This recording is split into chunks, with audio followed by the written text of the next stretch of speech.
hello everyone O triple SC previous year question series को आपको स्वागत करुच्ची जो सीरीज रे आमे माने आज 2023 मसीह होइतिबा नर्सिंग ऑफिसर एग्जाम रे जहाँ भी किसी मैथ एवं ता सहित इंग्लिश ग्रामर क्वेश्चन पड़ता सब किसी आज आम यह वीडियो माध्यम डिस्कसन करवा जोटा कि आपण मानकर आगामी सेमिति नुहे जे nursing officer previous year question केवल जो मैंने आगामी नर्सिंग ऑफिसर मैंने एग्जाम देते से केवल देखिए सेमती किसी ठीक ना कहीं सबू एग्जाम सिलेबस मैथ अच्छी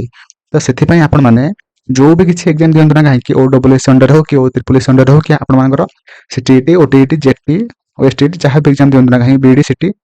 तो सब एग्जाम सिलेबस जेहेतु मैथ अच्छी तो आपण मैंने बिना डाउट रे सब प्रीवियस क्वेश्चन को प्रैक्टिस करूँ कहीं जो भी किसी एग्जाम क्वेश्चन पड़ो सब किसी माने प्रीवियस क्वेश्चन सब क्वेश्चन गुड सब रिपीट हम मैंने से टाइप तो से आपण मैंने बिना डाउट रे सब वीडियो को देखंतु एवं जोटा न बुझी पारे मत कमेंट रे जणाई पारे ओके तो चलते वीडियो स्टार्ट करवा तो प्रथम क्वेश्चन आप देखि पारथिबे कहिছে एठी एक नंबर क्वेश्चन कहिছে जदि गोटे संख्या अन्य एक संख्या ठारो शतकड़ा 50 अधिक हुए तेबे द्वितीय संख्याटी प्रथम संख्या ठारो शतकड़ा केते कम हैला देखंतु एटा आपण माने केमिति करबे देखंतु कहिছে गोटे संख्या धर आपण माने नै जिवे केते ना 100 हैला आ गोटे संख्या केते होना ताठारो शतकड़ा 50 अधिक माने 100 रो माने 50 शतकड़ा केते होबो ना होची 150 होबो 50 होबो ताठारो अधिक माने 100 रे 50 मिसै देबे माने केते होबो ना आ गोटे संख्या केते होबो ना 50 होबो बुझि पाइले तो एबे से पचारछि कि 8 ठारो 100 ठारो माने 150 टा 50 अधिक किंतु से पचारछि कि आपण क्वेश्चन आपण मान के क्वेश्चन से पचारछि कहिछि कि 100 टा 150 ठारो केते शतकड़ा कम अधिक कहिनी कम केते शतकड़ा तो फर्स्ट कहंतु हमर 100 टा 150 ठारो केते कम ना 50 कम कहा ठारो ना 150 ठारो माने 150 शतकड़ा बाहर करिवे माने 100 गुणिबे ले केते होउछि ना सुनो सुनो कटि गला केते तापर ऊपर एपटा 5 करले 3 एटा कटले 2 ताले ऊपर 100 विभक्त केते ना 3 ताले केते बाहरी हो ना 33 पूर्ण 1 विभक्त 3 शतकड़ा हला ताहले हमर सिना 100 ठारू सिना 150 टा 50 अधिक किंतु 100 टा 150 ठारू 33 पूर्ण 1 विभक्त 3% कम अछि हला तो एटा आपण मन क्वेश्चन पचारतिला तो आपण मन देखि कि क्वेश्चन करिवे हला तो एटा आपण मानकर ऑप्शन सी हे जिवो सठिक आंसर हला तो परवर्ती क्वेश्चन कहिछि on selling an article for 900 the loss is 25% to make a profit of 25 the article must be sold at हला से कहिछि गोटे आर्टिकल को जने व्यवसायी कोन कला 900 टंका रे से बिक्री कला जदि 900 टंका रे बिक्री कला तार लॉस हला ना केते ना लॉस हला केते हला ना 25% लॉस हला जदि माने 25% लॉस हला से केते टंका पाइला ना 75% से पाइला 25% लॉस हला माने हाथ रेटा पळेला हाथ रे केते टंका अछि ना 75% अछि तारे हम जानिले कोन ना 75% इज इक्वल टू 900 जो गोटे परसेंटेज इज इक्वल टू केते ना 900 डिवाइडेड बाय 75 हला ताले 100 केते होबो ना होची 900 बाय 75 into 100 एटा 25 रे कटले 3 एटा 25 रे कटले 4 तो एटा 3 कटले केते 300 into 4 केतेला केते 1200 ताहले सेही आर्टिकल रो माने क्रय मूल्य होची केते ना होची एक्चुअली कॉस्ट प्राइस होची 1200 टका से एबे कहिछि कि से केते टका रे एमिति बिक्री करबो जोटा कि तार 25% तार लाभ हो माने 1200 रो 25% बाहर करबा ताले 1200 25% माने 25 तो दुटा शून्य कटेला 25 रे 12 गुणले केते हबो 25 गुणन 12 हला केते हबो 300 हला 300 ताहले 1200 मिश्रण केते ना 300 केतेला 1500 हला आपण माने मध्य एमिति करि परिबे 1200 रे आपण माने केते ना 125 विभक्त 100 मध्य आपण माने गुणी परिबे काहे कि ना 100 टा होची कॉस्ट प्राइस आ 25 रो मिसे के ऐड करके जे गुणी बेडा लाभ हले आपण मानकर कोन ना लाभ माने केते टका से बिक्री करियो जदरि तार 25% लाभ हबो द बिक्री मूल्यटा बाहर पड़ो हला तो 1500 हे जो सठिक आंसर हला तो परवर्ती हम क्वेश्चन बुझबा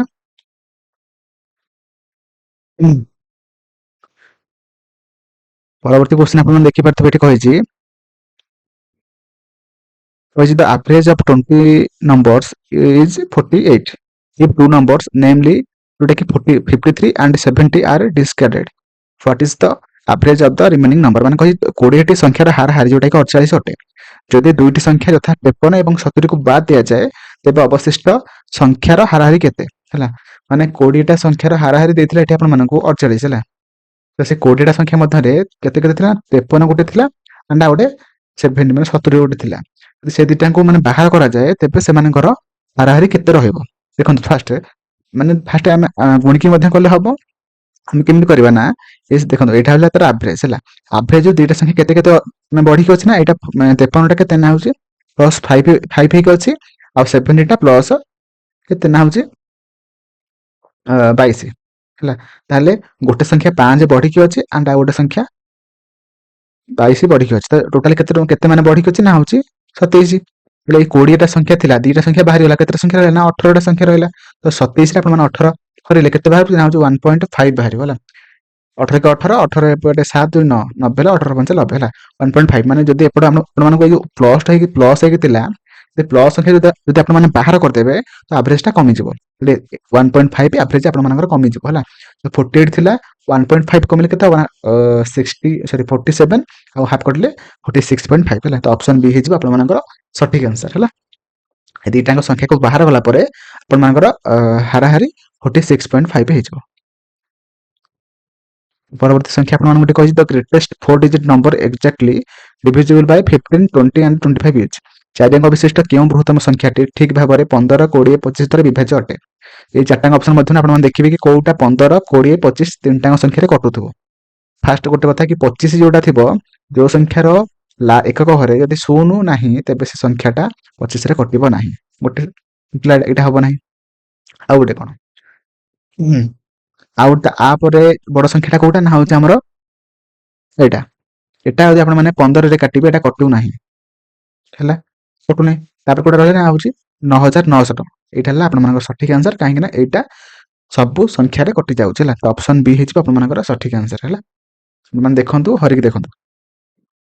ତ ପରବର୍ତ୍ତୀ କ୍ୱେଶ୍ଚନ କହିଛି car cover the first 50 kilometre of its journey in 75 minutes and the remaining 30 kilometer in 25 minutes what is the average speed of the car ହେଲା ଗୋଟେ କାର କଣ କରିଛି ନା ଏହାର ଯାତ୍ରା ପ୍ରଥମ 50 କିଲୋମିଟର ସେ 75 ରେ ମାନେ ଛାଡି ଦେଇଛି ଏବଂ ଅବଶିଷ୍ଟ 30 କିଲୋମିଟର ସେ 25 ମିନିଟରେ ଅତିକ୍ରମ କରିଛି ତେବେ ସେମାନେ ସେ କାରର ଏଟା ଆମେ ମାନେ କେମିତି କରିବା ନା ଦେଖନ୍ତୁ ହାରାହାରି ବେଗର ଫର୍ମୁଲା କଣ ନା total distance by total time ହେଲା ତ ଟୋଟାଲ ଡିଷ୍ଟାନ୍ସ କେତେ କିଲୋମିଟର କଭର କରିଛି ନା ହଉଛି 50 ପ୍ଲସ 30 କେତେ ନା 80 କିଲୋମିଟର କେତେ ଟାଇମ ରେ ନା ହଉଛି 75 ପ୍ଲସ 25 ମାନେ 100 ମିନିଟରେ ମାନେ 100 ମିନିଟ ଟାକୁ ଆମେ ଘଣ୍ଟାରେ ପରିପ୍ରକାଶ କରିବା ମାନେ 60 ହରିବା ତ 80 ଏଟା ଯୋଉ 100 ବିଭକ୍ତକ 60 ଟାକୁ ଆମେ ମାନେ ଉପରକୁ ନବା ଏଟା ଉଲ୍ଟି ଯିବ କେତେ ହବ ନା 60 ବିଭକ୍ତକ 100 ହେଇଯିବ ତ ଦିଟା ଶୂନ କଟିଗଲା ତ 848 ହେଇଗଲା ତ ଆମର ଆଭରେଜ ସ୍ପିଡ କେତେ ବାହାରି ପଡିଲା ନା ଆମର 48 କିଲୋମିଟର पर आवर ହେଲା ତ ପରବର୍ତ୍ତୀ ଆମେ କ୍ୱେଶ୍ଚନ କୁ ଯିବା ପରବର୍ତ୍ତୀ କ୍ୱେଶ୍ଚନ ଆପଣମାନଙ୍କୁ ଏଠି କହିଥିଲେ କି ଇଫ ଏ ମ୍ୟାନ ଯଦି ଜଣେ ଲୋକ ତାଙ୍କ ପାଖରେ ଥିବା ଟଙ୍କାର 5/8 ଅଂଶ ଖର୍ଚ୍ଚ କରନ୍ତି ଏବଂ ପୁଣି ସେ ବଳକା ଟଙ୍କାର 1/3 ଅଂଶ ରୋଜଗାର କରନ୍ତି ତେବେ ବର୍ତ୍ତମାନ ତାଙ୍କ ପାଖରେ କେତେ ଅଂଶର ଟଙ୍କା ଅଛି ହେଲା ଦେଖନ୍ତୁ ଫାଷ୍ଟ ଏଇ ଯୋଉ 5/8 ଟାକୁ ସେ ଖର୍ଚ୍ଚ କରିଦେଲେ ହେଲେ ରହିଲା କେତେ ନା ହଉଛି ଆପଣ ମାନେ 8 ଭାଗରୁ ଯଦି 5 ଭାଗ ସେ ଖର୍ଚ୍ଚ କରିଦେଲେ ତାହେଲେ କେତେ ରହିଲା 3/8 ବଳିଲା ତ ଏଇ 3/8 ର ସେ 1/3 ସେ ରୋଜଗାର କଲେ ମାନେ 1/3 ଗୁଣିବା 3 କୁ 3 କଟିଗଲା ମାନେ ଆମର ସେ 1/8 ପୂର୍ବର ଯୋଉ 8 ଭାଗରୁ ଯୋଉ 3 ଭାଗ ଥିଲା ଆଉ ସେ 1 ଭାଗ ସେ ଆଉ ରୋଜଗାର କରିଦେଲେ ମାନେ 3 ଭାଗ ଥିଲା ଇଏ ଗୋଟେ ଭାଗ ମାନେ କେତେ ହେଲା ନା 4 ଭାଗ କେତେ ନା 8 ଭାଗରୁ ହେଲା ତାହେଲେ ଏଟା କେତେ ହେଲା ନା 1 କଟିଗଲେ ଏଟା 1/2 ମାନେ ସେ ତାଙ୍କ ପାଖରେ ଆଉ ବଳକା କେତେ ଟଙ୍କା ମାନେ ସେ ଯୋଉ ରୋଜଗାର କଲା ପରେ ତାଙ୍କ ପାଖରେ କେତେ ଟଙ୍କା ରହିଲା ନା 1/2 ଅଂଶ ରହିଲା ଅପସନ ଡି ହେଇଯିବ ଆପଣମାନଙ୍କର ସଠିକ ଆନ୍ସର ହେଲା ତ ପରବର୍ତ୍ତୀ କ୍ୱେଶ୍ଚନ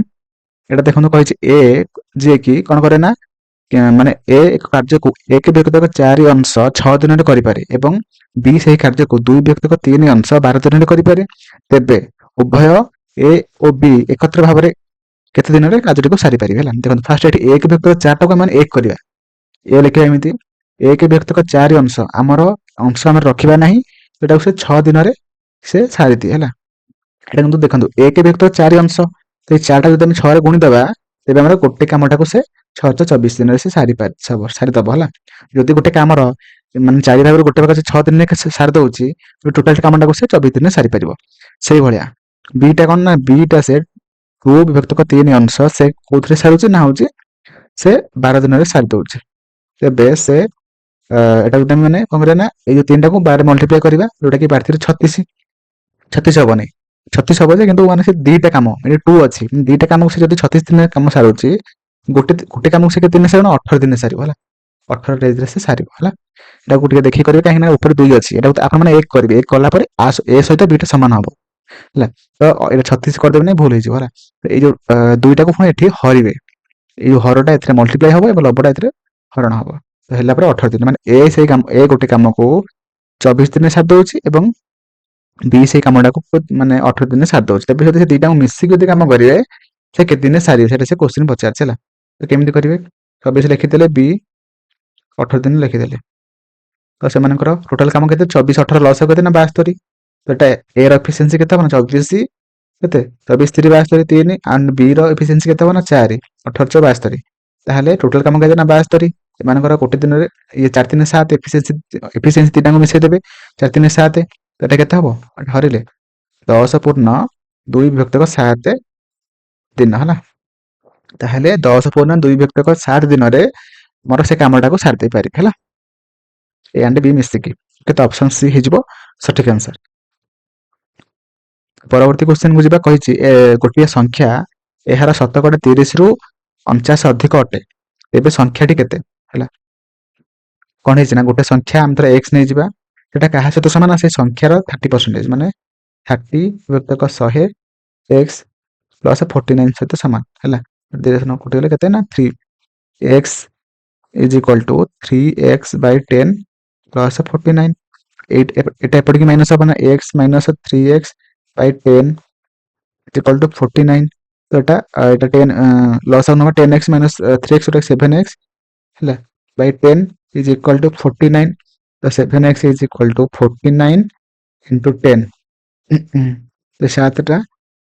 ଏଥିରେ କଟିଗଲା 7 ହେଇଗଲା 7 7 49 ତ x is equal to 7 କି multiply 10 70 ମାନେ ସେ ସଂଖ୍ୟାଟା କେତେ ବାହାରିଲା ନା 70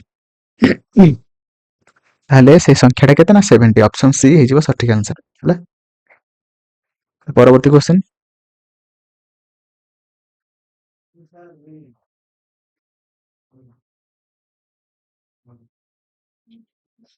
ପରବର୍ତ୍ତୀ କ୍ୱେଶ୍ଚନ ଆପଣ ଦେଖିପାରୁଥିବେ ଏଇଟା ଗୋଟେ କ୍ୱେଶ୍ଚନ ଦେଇଛି କହିଛି 18 18ଟା ହଉଛି କାହାର ଆମେ ତାକୁ ଭାଙ୍ଗିବା କେତେ ହବ ନା ହଉଛି 3 into √2 ପ୍ଲସ୍ 62 ଯଦି ଆମେ ମାନେ ଭାଙ୍ଗିବା କେତେ ହବ କୁହନ୍ତୁ ମତେ 9 into √2 ତାପରେ ଆସିଲା କି 72 ଟା କେତେ ହବ ନା କେତେ କୁହନ୍ତୁ 6 into √2 ହେଲା ତ ଏବେ ମାନେ ଉପରେ ଯୋଉ ଲବର ଆସିଛି ଯୋଉଟା ଆମେ 3 ମାନେ କମନ ନେଇଯିବା କେତେ 3 ଏଠି 3 କମନ ପଳେଇ ଆସିଲେ ଏଠି √2 ରହିଲା ପ୍ଲସ୍ ଏଠି ଯଦି 3 ଆମେ କମନ ନବା 3 into √2 ଆଉ କମନ ରହିଲା ଡିଭାଇଡ୍ ବାଇ 6 into √2 3 ରେ 6 ଗୋଟେ 2 ରହିଲା ଏବେ ଆମେ କଣ କରିବା ନା ଲବରେ ଆମେ √2 ଗୁଣିବା ହରରେ ମଧ୍ୟ √2 ଗୁଣିବା ଯଦି ଆମେ ଲବରେ √2 ଗୁଣିବା ଏଠି √2 କେତେ 2 ହେଇଯିବ ପ୍ଲସ୍ ଏଠି ଯଦି ଆମେ ଉପରେ √2 ଗୁଣିବା 2 ଏପଟେ 6 ସରି 3 ମାନେ କେତେ 6 ହେଇଯିବ ବାଇ 2 ଏଠି 2 into √2 ଅଛି ଏଠି √2 ଗୁଣିଲେ କେତେ ହବ ନା 4 ହେଇଯିବ ପରେ ସେ 6 2 8 ବାଇ 4 କେତେ ହବ ନା 2 ତ ଆମର ସଠିକ ଆନ୍ସର କେତେ ହବ ନା ଅପସନ ଏ ଯୋଉଟା କି 2 ହେଲା option A will be right answer ତ ପରବର୍ତ୍ତୀ କ୍ୱେଶ୍ଚନ କହିଛି ମାନେ ଦୁଇଟି ସଂଖ୍ୟାର ଅନୁପାତ 3:8 ଅଟେ ଯଦି ବଡ଼ ସଂଖ୍ୟାଟି ଛୋଟ ସଂଖ୍ୟା ଠାରୁ 40 ଅଧିକ ତେବେ ଦୁଇଟି ସଂଖ୍ୟାର ଗୁଣଫଳ କେତେ ଦେଖନ୍ତୁ 8 5 ତ ଡିଫରେନ୍ସ କେତେ ନା 5 5x is equal to ସେ କହିଛି କେତେ ନା 40 ତ x is equal to କେତେ ନା 40 divided by 5 ଯୋଉଟା କି ଆମର 8 ହେଲା ତ x ର ଭ୍ୟାଲୁ ବାହାରି ପଇଲା କେତେ 8 ତାହେଲେ ଫାର୍ଷ୍ଟ ସଂଖ୍ୟାଟା କେତେ ହବ 8 3 24 ଗୋଟେ ସଂଖ୍ୟା ହବ ଆଣ୍ଡ 8 8 64 ଗୋଟେ ସଂଖ୍ୟା ହବ ଯଦି ଆମେ ଦିଟାଙ୍କୁ ମଲ୍ଟିପ୍ଲାଏ କରିଲେ କେତେ ହବ ମତେ କୁହନ୍ତୁ ଯୋଉଟା କି ଆମର ଅପସନ ପୁଣି ଆପଣମାନେ ମତେ କମେଣ୍ଟରେ କୁହନ୍ତୁ ହେଲା ମ୍ୟାଡ଼ାମ ଆନ୍ସର କହିବେନି ଆପଣମାନେ 64 ରେ 24ଟା ମଲ୍ଟିପ୍ଲାଏ କରିକି ଆପଣମାନେ ମତେ କୋଉଟା ମାନେ କେତେ କେତେ ଆନ୍ସର ବାହାରୁଛି ମତେ କହିବେ ହେଲା ମୁଁ କରୁନି ହେଲା